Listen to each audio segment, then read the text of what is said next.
Hey everyone, my name is Hayden, and today I'm going to show you a routine that you can use to just about teach yourself to draw anything. I know a lot of you guys are big self-educators. You spend a lot of time watching tutorials like this one, going through art books, going through courses online, all sorts of different ways of making sure that you improve at your craft. And so this is a very valuable tool. I think this is an essential tool for becoming a better artist, is knowing how to effectively use your time to get better at drawing something.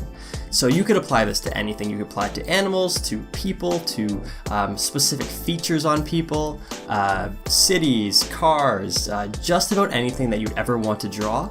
This is a routine that you can apply to it so that you actually make sure that you learn it. In fact, anytime that I have a project where I have to learn how to draw something new, this is more or less what I do to make sure that I actually understand it. So in this class, I will be walking you through that 30-minute routine. And as I'm doing it, I'm gonna talk along and explain to you during each step why I'm doing things the way that I'm doing.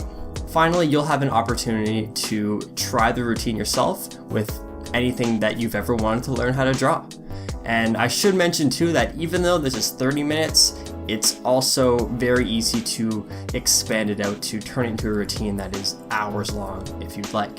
So if you want a foolproof plan, a way to be completely confident in making sure that the time that you're spending drawing is actually making you better, then check out this class. I hope to see you there.